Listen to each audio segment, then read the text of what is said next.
Thank you everyone for joining us for webinar number 4 of our 8-part series, The Optimal Ad Sales Process. Today is all about getting the meeting. So it's that first part of our webinar series where the subject is something that you would actually traditionally associate with sales. We talked about our competition and getting our list together and CRMs. These are things that, kind of the foundation that we're going to build on. But this is the first part where when we think about selling ads, this is probably the real important portion of the webinar series and probably one of my favorites. So this is what we've been through so far: the competition, packaging and pricing, the methodology, and using a CRM. We did that last week. So this is the foundation of everything that is going to kind of push our ad sales process forward. Today is getting the meeting, just getting in touch with somebody, getting a piece of that business owner's time. And ultimately, next week, we're going to talk about the meeting. Right? So we do all this work and we're going to give you all these tips on actually getting the meeting. But then what do we do when we get the meeting? And after that, where do we go from there? Which is getting them a proposal. After that, there's rewards, closing, collecting, check-ins, renewals, other very important parts of that ad sales process. Our next webinar, which is on the meeting. When you get your first meeting as a salesperson, it's a magical thing. If you've been in sales for a long time, it's something, just a normal part of that process. You might find our philosophy on meetings to be a little bit different than what you're used to. We'll show you some things or some tools that our customers use and some things that we really like to do for our own sales processes. But you can sign up for the next webinar at broadstreetads.com/webinars and the future webinars. We've been dialing back the number of newsletters we've been sending out to promote these webinars. So you really just want to sign up there when you have the opportunity, because we're not going to be sending out like reminders and then last minute reminders like we did last year, because they're so close together. So today is, how do I persuade someone to discuss their marketing needs with me, right? It's not, how do I sell an ad? How do I call someone up and sell them an ad? It's, how do I persuade someone to discuss their marketing needs with me? And obviously that necessitates some kind of meeting, whether it's by phone or Zoom or an in-person meeting. But ultimately, we just want a slice of their time dedicated to talk to you. So we're kind of taking this process of selling an ad and breaking it out into smaller tasks. So we'll quickly review CRMs. We talked a lot about Streak, and Broadstreet staff informed me last week that I did speak very heavily about Streak, almost to the point where I might have made it seem like it was the only option, or that I had something,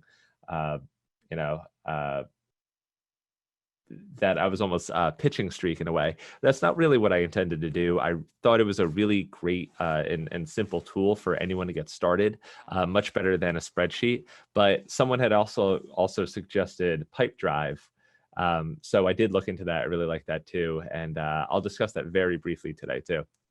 So talk about why meetings. Why are they then the next step in the sales process?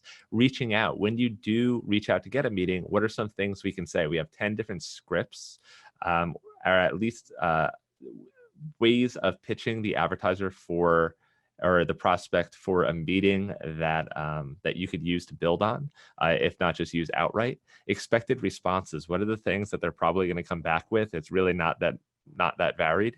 And then the follow-ups that we'll need, because we will definitely need to follow up. All salespeople know that following up is such a necessary part of sales. And then, of course, setting the date. As always, 10 advantages. If you want to really read an in-depth analysis of your advantages as a smaller independent publisher, and smaller also tends to mean agile. So one of the things that you can do is you can turn on a dime and implement different strategies and ways of doing things that your larger competitors cannot do. That's what 10 Advantages is all about. It's about analyzing your biggest competition, but also discussing your strengths and how they play to your competitors' weaknesses. So all on, or a lot more on that at broadstreetads.com/10advantages. Let's review.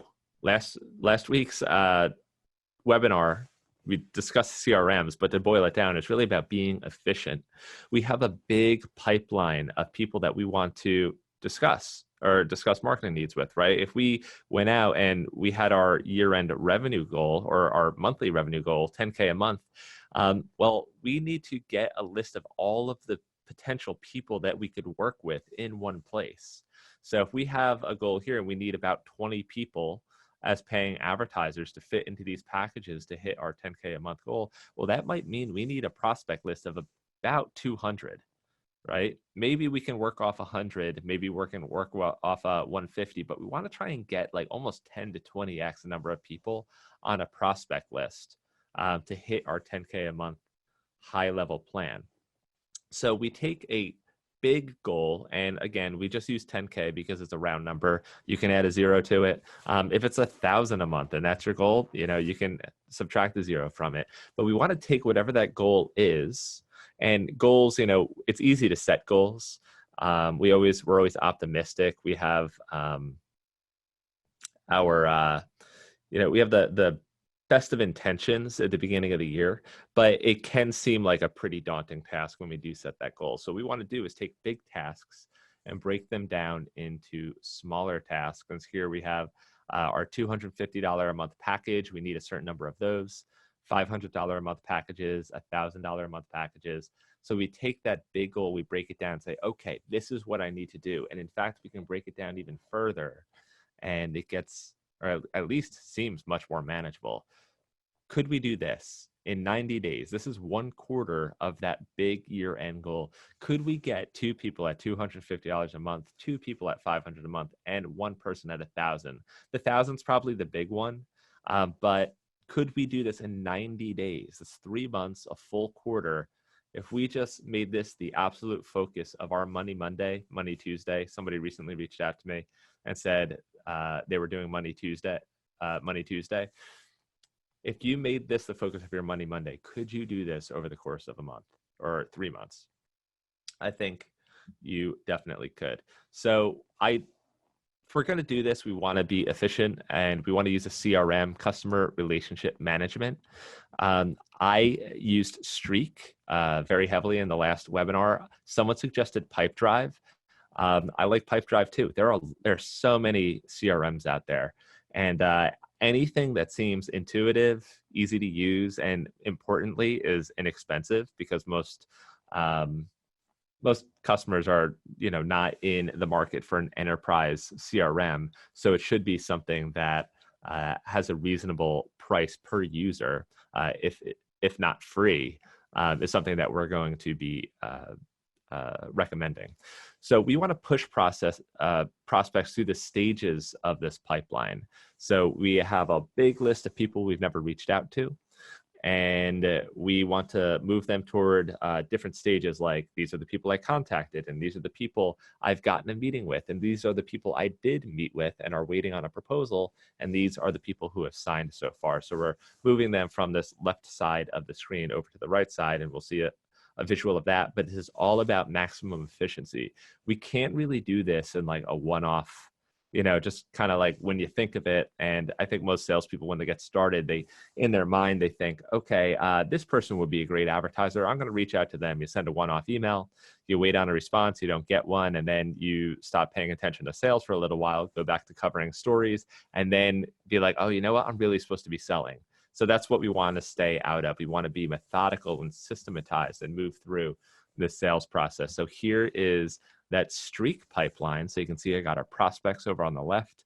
We've got, and you can see the prospects down in this list, very spreadsheet-like. And we're trying to move them as we reach out to them. If we reach out to people in our prospect stage, where they're going to go right after we reach out to them is into that discussion stage, and we can add more stages or subtract stages.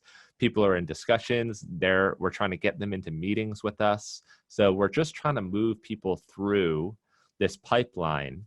And if you see it like this, it becomes much easier to manage that. So this is Streak, and then here is Pipedrive. I didn't put as many contacts in as an example. I just put one, Broadstreet ads, as an example. But they kind of have it set up as what you might call a Kanban board. So similar to Trello and I think almost every project management software has built some version of this into it. But on the left side, we can put people who are leads, right? So I originally put Broadstreet ads in as a lead. And then as I reach out to them using Pipedrive's mail tool and some of their different items, I can move them across these different stages. So some people like this more, this different way of viewing things. So this is Pipedrive, just their pipeline view. I think they just call it deals. And in fact, that's what HubSpot calls it. But they also have other tools. So like emailing people, you can email them right through Pipedrive. They have some upgraded features, which I didn't play around with, but things like emailing a lot of people at once with a template. You can do that. You can also set up workflows. So basically email someone automatically with a series of emails until you get a response.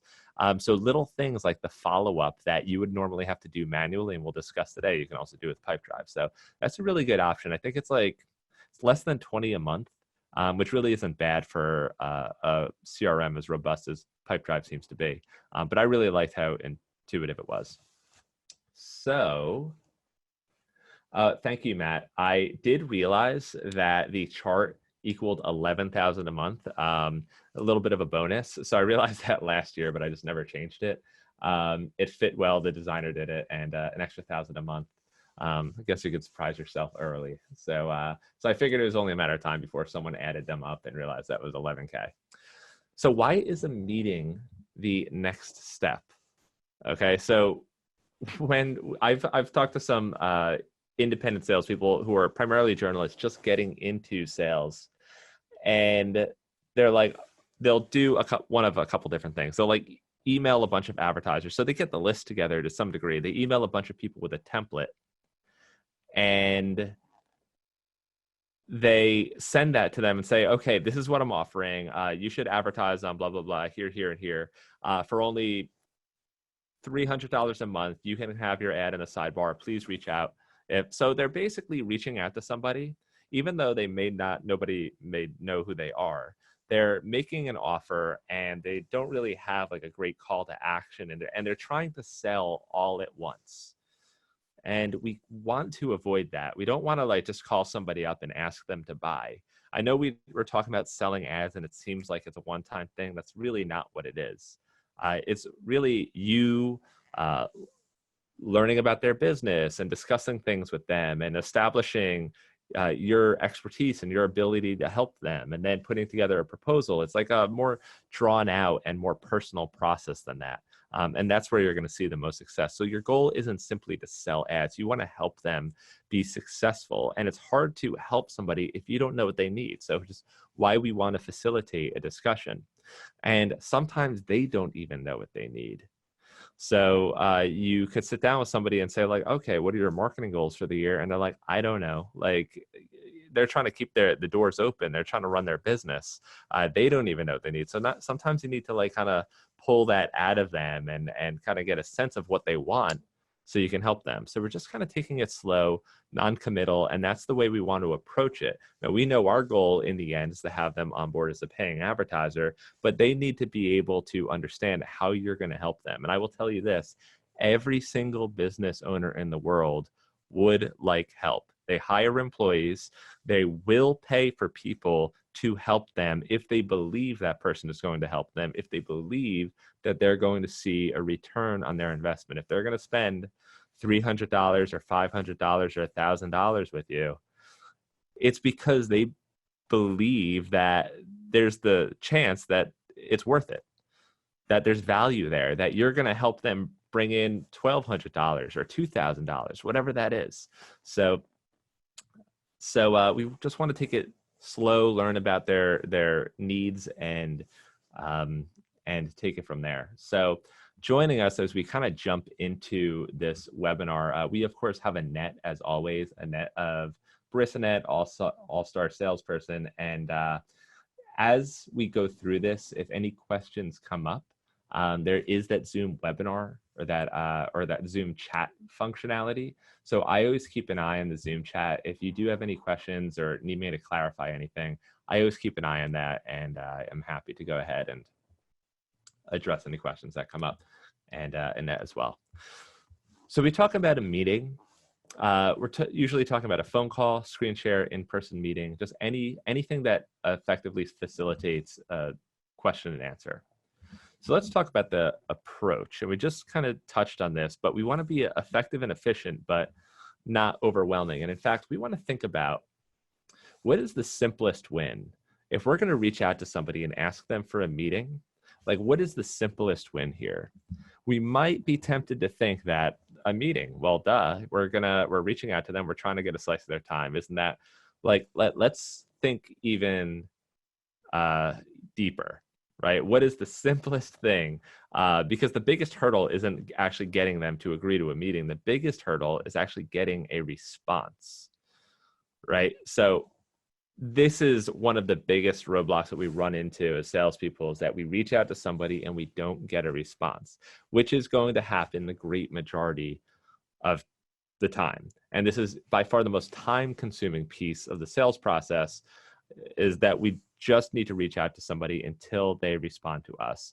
And we put together, there's a hastily prepared totem pole of the things on their mind and their priorities, right?